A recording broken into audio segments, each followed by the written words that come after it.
The Second Coming as a piece of art is absolutely fantastic. As a narrative, it's incredible. The ending, however, I felt truly let itself down. I will not discuss the ending in this until maybe at the very end, where I will give a disclaimer warning, so you're fine to watch this if you haven't seen it. The Second Coming is a 2-part TV series from 2003, stars Christopher Eccleston as Stephen Baxter, and he believes that he is the son of God. He just kind of wakes up one day and that's what he believes, and suddenly he begins to try and convince other people. And it's not the case that he goes out of his way to get public attention, but obviously the more he tells people that he believes, or I guess knows in his opinion, that he is the son of God, the more media attention he gets, and suddenly it's this worldwide thing. And he hasn't announced that there will be Judgment Day if the Third Testament is not produced by the end of the week. And the 2 episodes are building up to this. And that is an amazing, amazing narrative, because it's done very successfully. What I particularly like about this is that the first of the 2 parts, each one's just over an hour, and the first of the 2 parts is quite bright.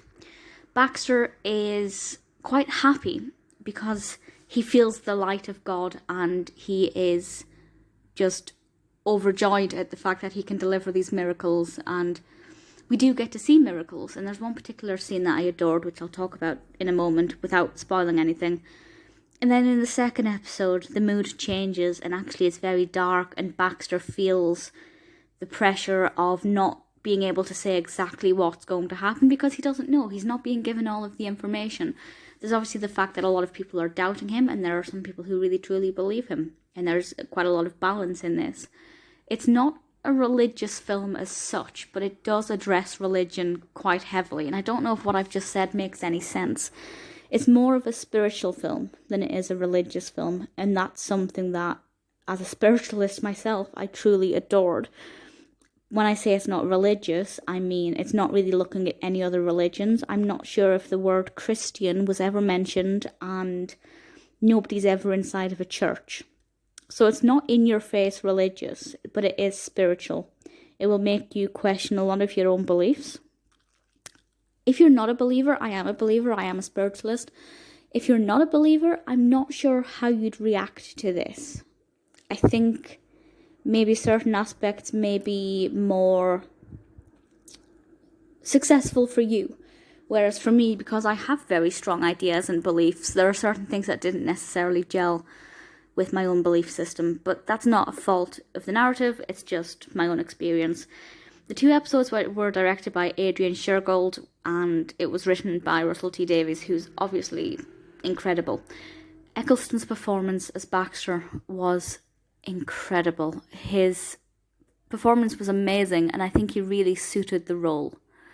And I'll be honest, there were times when I was looking at him and I just saw the 9th Doctor.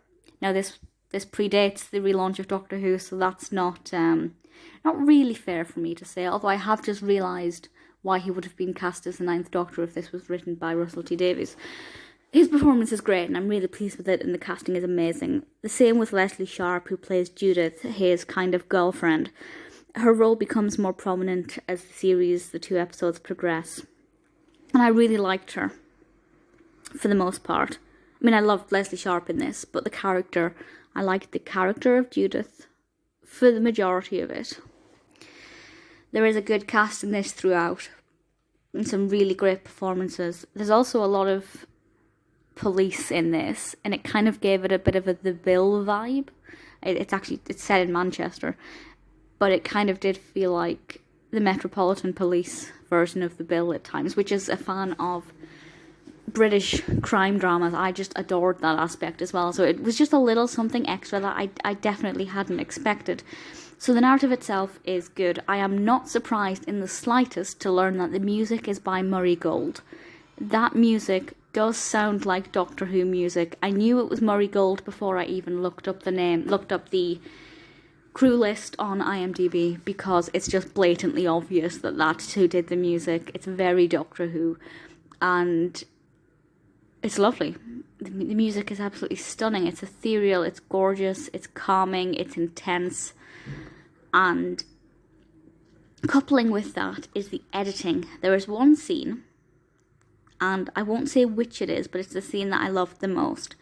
It's the scene at the end of the first episode. It's the climax of the first episode where something really shocking happens.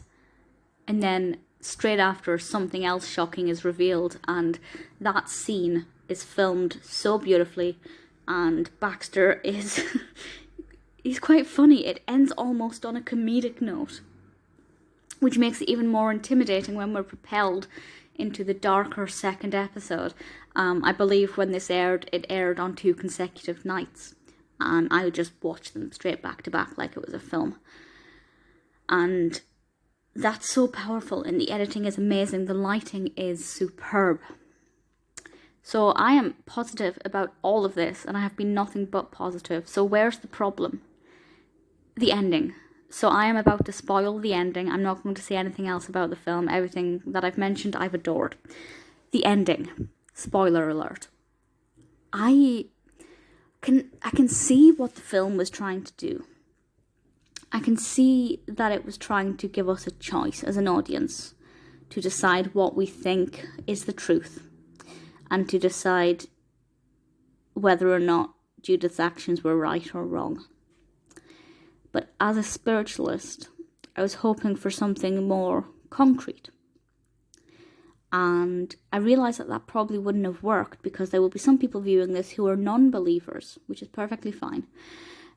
But if it was a concrete ending that said, yes, this is real and this really happened, or this could really happen, and made it more obvious, then a lot of non-believers would say, well, that was just 2 hours of something I don't believe in. Whereas they may have been wanting it to disprove the existence of a second coming. So I think the ending was balanced in the fact that it works well regardless of what side of the belief system you're on. So I completely applaud it for that. But for me personally, I would have preferred a more powerful ending that reaffirmed my beliefs. And I guess that's a selfish wish. But other than that, I still thoroughly enjoyed the build-up. It's a beautiful work of art. Eccleston gave a fantastic performance. I'm quite pleased with myself that I recognise the music as being Murray Gold's, but that's what you get for watching Doctor Who for 15 years. I absolutely adored this. It is thoroughly worth the watch, regardless of what you believe, because I think you'll get something out of it either way. If you haven't seen The Second Coming, I strongly urge you to do so. It's pretty easy to get hold of. I got the DVD for 50p from a charity shop, but I think it might be on Amazon Prime. Definitely worth looking into, because it's magical, it's beautiful. At times it's uplifting, at other times it's quite intimidating. But it's always wonderful.